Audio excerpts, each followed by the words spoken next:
Williams, Here. Commissioner Farrow, Here. and Commissioner Roach is here. We have a quorum. At this time, folks, please observe a moment of silence for retired Captain John Basile, who passed away on May 22nd, and retired Lieutenant John Flanagan, who passed away on June 12th.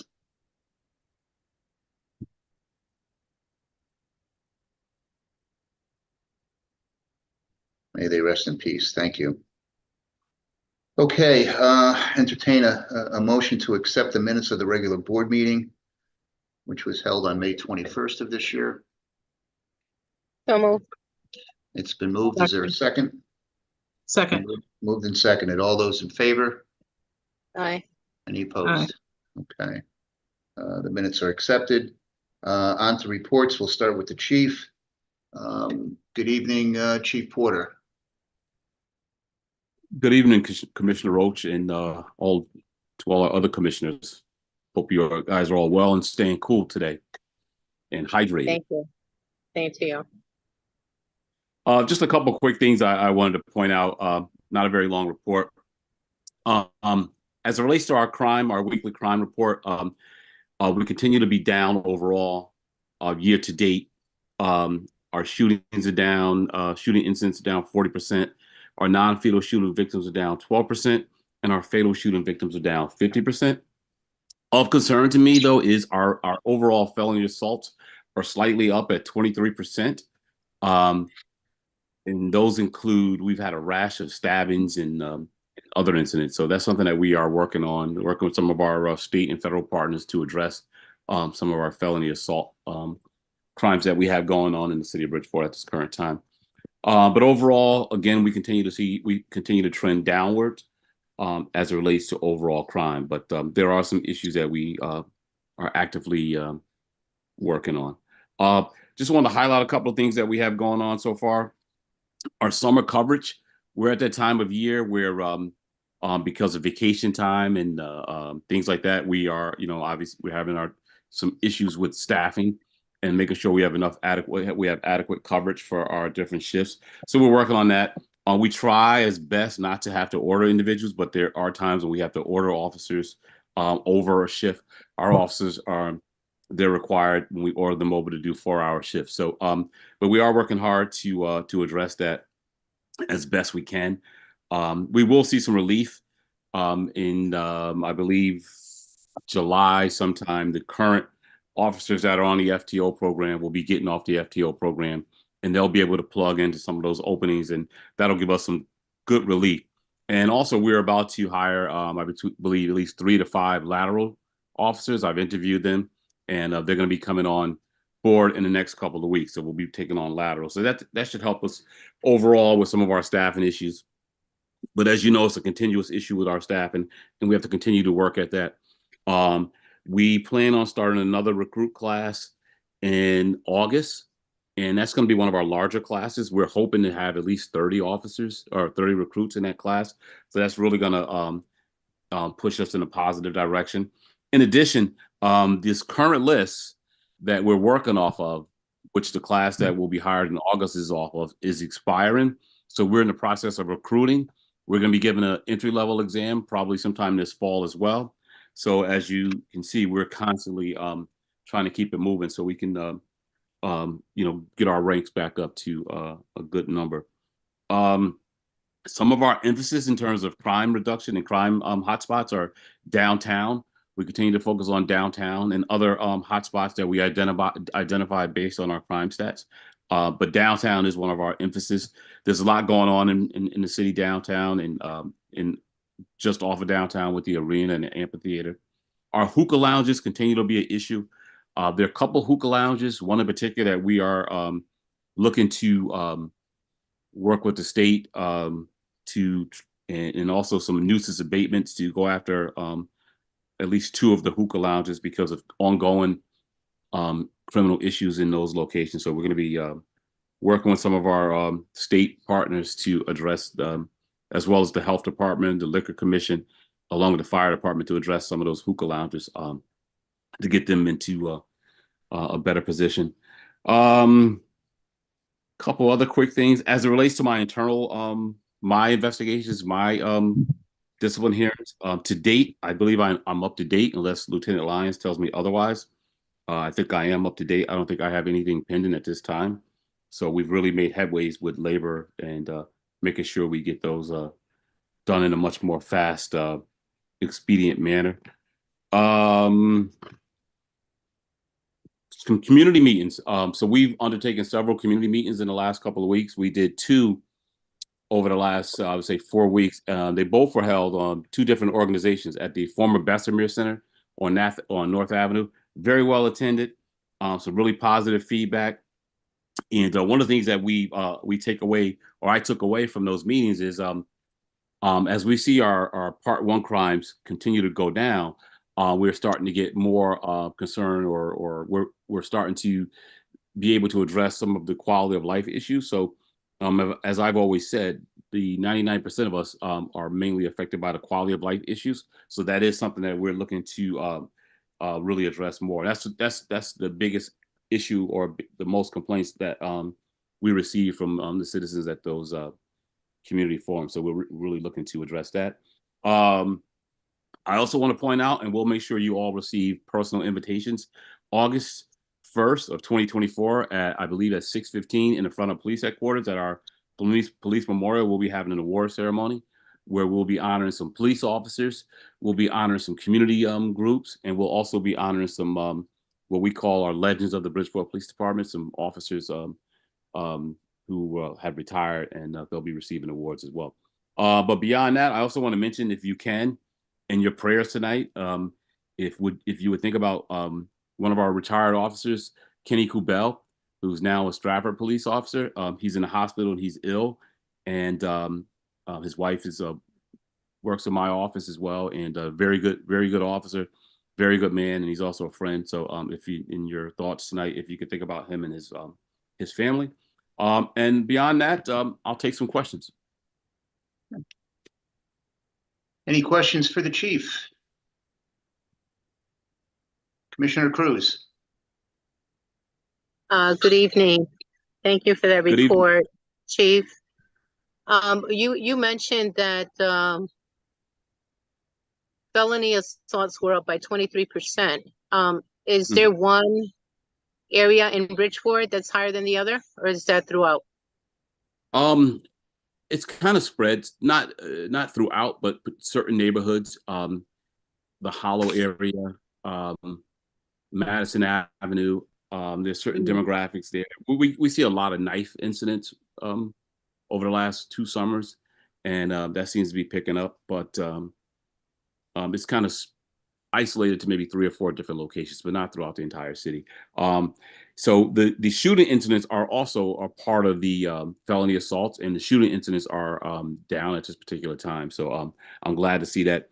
Stratford Avenue, we continue to pay attention to certain locations on Stratford Avenue as well. Overall, the crime has been down on Stratford Avenue, but there are some incidents that occur that are of concern that we are addressing. We had a daytime shooting incident a couple of weeks ago. We made a quick arrest on that. So there are some hot spots that we continue to address by using our technology and other resources that we have. Okay, thank you for that. And my next question is regarding the new recruitment class of 30 officers. Well, we hope, right? Yeah, I know hope. that other prior graduation class include officers from other towns. How do they get involved? I mean, do you partner with other police departments to see if they're recruiting around the same time? Let's say someone from Ansonia wants to be an officer, but they're not recruiting now, but they would like to go through Bridgeport, but actually work in Ansonia. How does that work? So we are actually a regional police academy. So we're a satellite academy of the Post Police Academy in Meriden. So what happens is, obviously Bridgeport, we prioritize our recruits. However, when we have a class, if surrounding towns are also hiring, we will accept their officers into our academy. and they can attend our academy because we are a satellite of post. And what normally happens is if we say take an officer or recruit from Ansonia, Ansonia will provide instructors to come and help us out as well. So, but we are a satellite academy of post, so we're kind of obligated to take surrounding towns as well. But we're going to prioritize Bridgeport always. But we always offer seats to other classes, other cities if we have them. Gotcha. Okay, great. Thank you. I understand. You're welcome. Anybody else? Questions for the chief? Okay. Okay, Chief, thank you very much. Good report. Thank you, Commissioner Roach. All righty. Thanks, Chief. Moving on, we have no one from the union this evening. Internal Affairs. No, sir. Lieutenant Rosem did forward us a report. With that, we'll go to the clerk's report. If the lieutenant has anything for us. I actually have nothing. I have that one thing in new business, but other than that, we are good to go. And the chief is right. We are up to date right now on internals, so we're good. Beautiful. Okay, good stuff. All right, moving on to new business. Under 3A, we have a request from Councilwoman Anita Martinez to address the board regarding parking issue on Stratford Avenue and also one on Wilmot and Orange Street. Councilwoman Martinez, are you still with us? Yep, there she is. Thank you, Mr. Chair. Yes, I did send Lieutenant Lyons photos of the establishment located on Stratford Avenue with a few around the area surroundings of where we're looking for parking signs. I believe she's still working with the Patal from the engineering department. I hope that all that goes well. Wilmot and Orange Street, I had already submitted a photo of that. It's not much more to submit. So I'm just, I came on today to follow through on the new photos that I sent over to Lieutenant Lyons. Okay. And to the best of your knowledge, it is still with the city traffic engineer? Yes, Mr. Chair, it is. Okay. Maybe you wanted to reach out to me later this week and we can maybe set up a conversation with Powell, if that makes sense. Absolutely. I will definitely do that. All right. Sounds good. I did speak to Powell for Councilwoman Martinez. It is a state issue, but this week he was just kind of slammed with stuff. He said he's going to try to reach out to the state and see if he could help facilitate it. I know I passed along the pictures to you and I did pass them along to Paula as well. So hopefully maybe all of us together can get that done. Okay. Very good. Great. So much, Mr. Chair, and I'm going to get off because I'm actually at the City Hall on a contracts committee meeting. Thank you so much. Okay, Appreciate go get them. Thank you. Bye-bye. Yeah. All right. Next item under new business is a correction to the widow's pension that the board approved for a Mrs. Marlene Jennings back on June 20th. Lieutenant Lyons, just what were the details on that again, please? On June 20th, when the widow's pension was approved, it was approved as a regular pension. But now I think the family of the officer, Detective Mack, realized that it should have been a disability pension. And I did provide the paperwork that's stamped by the city that says that it should have been disability. So they're just looking for a correction from you so they can give any back pay to the family. Very good. Okay. Any questions on that? All right. If we're good with it, entertain a motion to approve the change from a widow's pension to a widow's disability pension. So moved. It's been moved by Commissioner Cruz and seconded by Commissioner Diaz, I believe. All those in favor? Any opposed? Okay, that matter's been passed. Next, we have a request from a Yolanda Ramos regarding a noise complaint issue at Howard Avenue and Pine Street. I see Ms. Ramos is with us. Are you there, ma'am? Okay, screen's dark. He's on mute. Yep, she's on mute. Ms. Ramos, can you, or I'm sorry. Can you hear me now? Yes, now, yeah, now we can hear you. Okay. Okay. I'm Yeah. sorry. Hi. First, I'd like to thank Lieutenant Lyons for setting me up with the meeting, and second to the police commissioners for listening to me. My name is Yolanda Ramos. I live at Seaside Village on the south end of Bridgeport. I'm currently the president of the association since 2021. If I get a little excited, it's because this has been going on for a long time. But since 2021, the spring, we've been dealing with the loud music that's been coming from the area of Pine and Howard Avenue. We have first, it took 4 months before the police could find them. We actually found them. They were at PC Richards parking lot. Then they have these humongous speakers that they put on top of cars. I send Lieutenant Lyons some video. Every year, starting in April, sometimes it goes up to November. If there's a holiday, they're there the day of the holiday, when the next day they're playing 3, 4 o'clock in the morning and nothing's being done.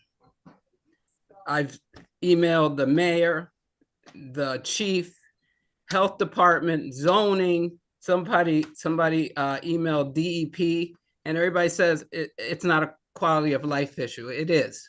When you're inside your home with the doors and the windows shut and you can hear this music like it's right across the street, that's a quality of life issue. When you can't go to sleep because you're jarred up from your sleep by this music that's so loud, that sounds like it's right outside your door. Windows shake. And in the September of 2021, I went to the police department and I got 40 pages of noise complaints coming from the South End, from our area. It's not only us, it's Black Rock. I don't know if the people at PT can hear it, but maybe they can, because they're right on Howard Avenue between Pine and Warden Street. Sunday they were there. I don't know if she gave you the video. If you can see those speakers, they're getting bigger. And Yeah. it's like nothing is happening. And it only takes one police car to go there and shut them down. But they tell them to shut down, they leave, and they put them back up. I don't know. They should start being arrested for breach of peace, because it's in the breach of peace statute. Disorderly conduct, drinking, they're drinking out there. Sometimes they have little kids running around. So it's just gotten worse and worse every year. This is the 4th summer that we at Seaside Village and surrounding areas have to deal with this, and nothing's getting done. Nobody ever emails me back except for Veronica at the mayor's office in 2022, and basically said it's an association problem. It's not an association problem. It's a police problem. I don't think that these speakers are legal, or they shouldn't be. They should be confiscated. I think you can't do that, but that's my feeling. But they definitely should start being arrested. They went to I've heard them before. I went over my 10 minutes. I'm sorry. No, that's okay. That's all right. And I did see the video. I don't know if the other commissioners had a chance to view it today. I mean, in a couple of cases, one case, the speakers, the car looked like a spaceship, for crying out loud. Yes. The speakers looked like they were bigger than the car that was holding them up. Yes, and when Chief Carter came to our village for a meeting, and I tried to explain to him about the speakers, he said, "Oh, they're just a couple of people in cars, and as soon as the cops drive up, they turn the radio down." There's no way they could turn these down or turn them in. They're so big, they can't be put away. No, they can't hide them. That's for damn sure. Yeah, they can't hide them. And I sent pictures, videos, and we have a whole our Facebook page with when you can call CAD, and one night there could be 40 calls from the village. When was this last time? Was Sunday night? Was Sunday, the last time they had Father's something Day. going on? Yeah, Father's Day. Oh, for Father's Day. There you go. Yes, And you know, they're recording me and I'm recording them. So they're just, it's blatant. And I went to that business. It's at 555 Warden Avenue on a Monday morning after, I think, April 21st or something. And I spoke to the manager and I asked them if they knew these people were hanging out in their driveway that says no blocking the driveway by per order of the fire department. And then she said, well, I was wondering why every Monday there's so much garbage there. It's because of them. They don't even clean up after themselves. Same thing with PC Richards. I spoke to their manager. He called the police and told them they did not have permission to be there. But yet here we are 4 years later. Okay, thank you very much for coming this evening. Thank you for listening. Now, Lieutenant Lyons, can we have a conversation tomorrow on this? Or not tomorrow, it'd be Thursday, I guess. We'd be back to work. If you're okay with that, I'd like to maybe go over this with you Thursday morning. Absolutely. Okay. Thank you. Thank you, ma'am. Thank you, sir. Okay. Next item, we have a request from April Gale to address the board regarding complaints regarding the Bridgeport Police Department. Yeah. Ma'am? Hi. With us, Can you hear okay. me? Yep, no, you have the floor. Thank you for allowing me to speak tonight. I had a whole little speech that I was going to say, and I'm sure it's going to be just redundant, but basically, the Office of the Internal Affairs reports to the Board of Police Commissioners, and I filed a citizen's complaint 7 days ago and have not been notified, have not been able to make a statement. I have not been able to even get my point across. And basically, I just want to know, what does somebody have to do to get something investigated?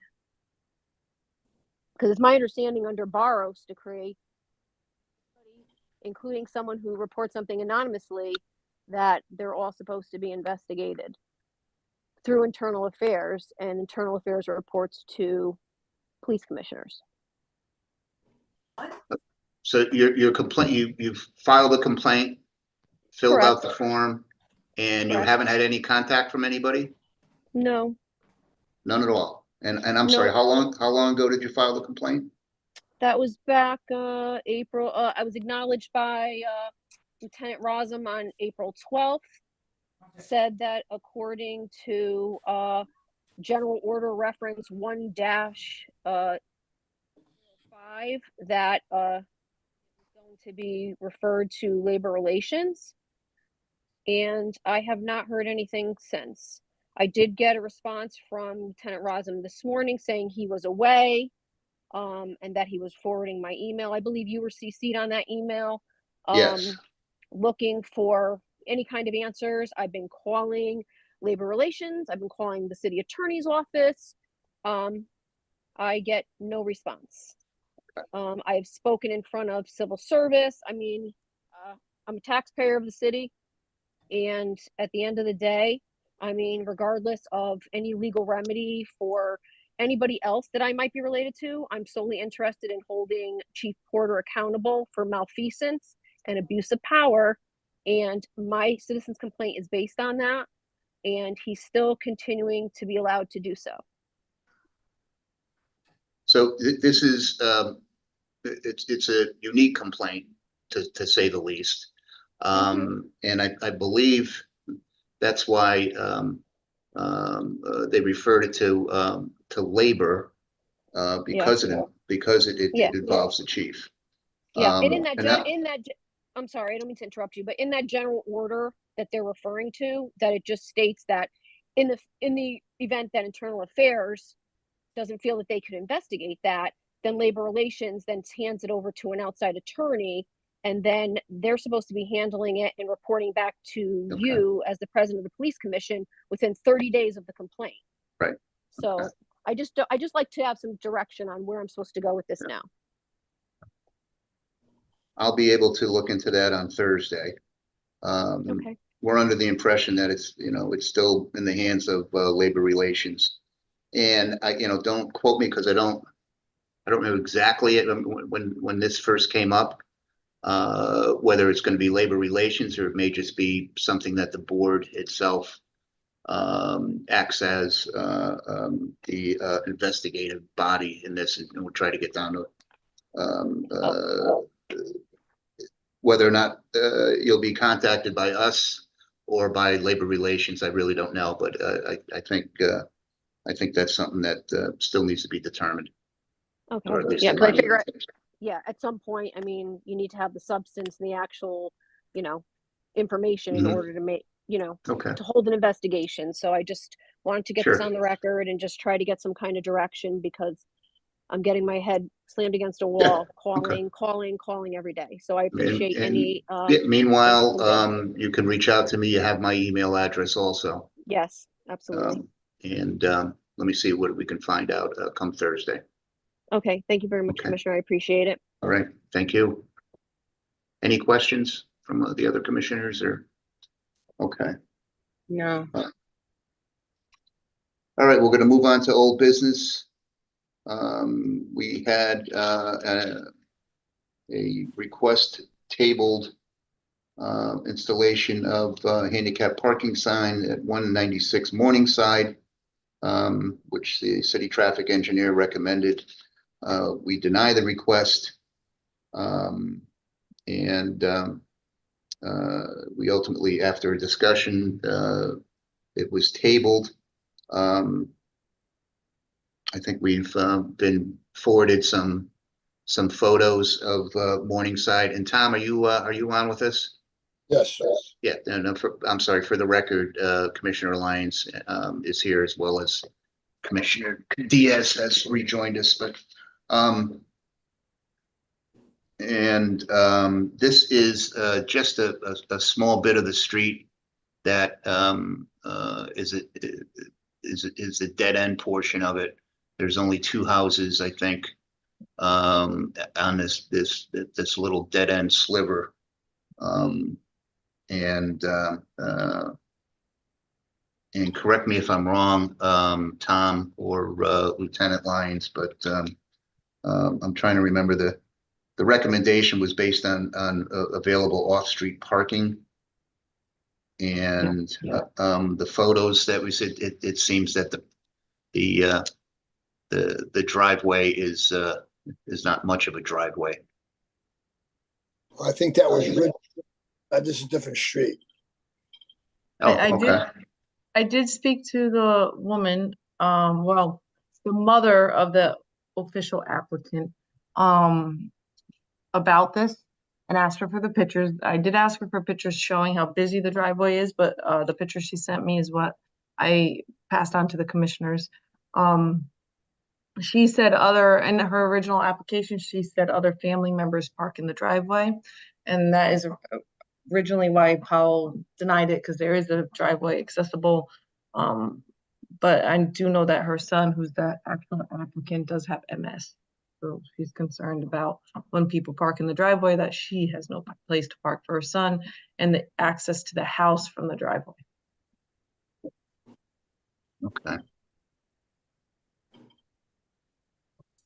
Commissioners, anybody have any comments?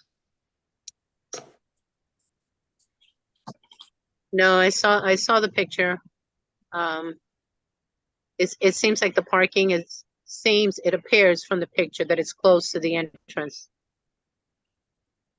But if other family members are parking there in place of that, I mean, that's always optional, am I correct? If the need is greater for the individual who needs to be closer in a handicap parking space, Why they are should get free.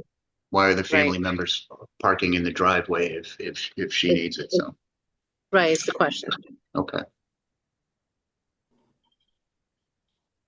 Any other comments? I agree with Commissioner Cruz. That's my concern. You got a family member asking on behalf of a family member to park in a family member's driveway, and the family can't seem to resolve it, but they want us to resolve it. So I think that's a great. Any other discussion? No. Okay. Then hearing that, entertain a motion to approve the recommendation of the city traffic engineer, which is to deny the handicap sign request. It's moved by Commissioner Cruz. Is there a second? No seconds? Okay. Seconded by Commissioner Williams. All those in favor? Aye. Are there any opposed? Okay. That matter's been settled. We have nothing under correspondence, nothing under letters of appreciation, and no business as far as widows' pensions go. We have under agenda item 8A, city traffic engineer recommendations that there's a request to approve, which is the update of a one-way conversion of Cole Street and Sim Street, which was previously approved by us. We made Sim Street one way coming from Ironston, or at least I was under the impression that it was one way coming from Ironston, and one way on Cole heading towards Ironston. And if you folks remember, that was to improve the parking situation down there by having just one lane of traffic on each one of those streets. Evidently, there was it was set up. Well, what was technically approved is the opposite, meaning traffic going towards Ironston on Sims and coming off of Ironston onto Cole. So what we need to do is to approve the request of the city traffic engineer, just so the record reflects that it's correct. Is that understood? Any questions? Okay, I'll not everybody jump in at once, but I'll entertain a motion to approve the city traffic engineer's request. So moved. So moved. It's been moved and seconded by Commissioner Farrow and Commissioner Diaz. All those in favor? Aye. Any opposed? Okay, matters passed. And we have nothing else from the city traffic engineer for this month. And unless there's any other further business, entertain a motion to adjourn. It's been moved. Is there a second? Second. Second. Moved and second. All those in favor? Okay, we already. Aye. Thank you, everybody. Thank you. Thank you, guys. Have a great night. Lieutenant, we'll talk to you on Thursday, okay? Yes.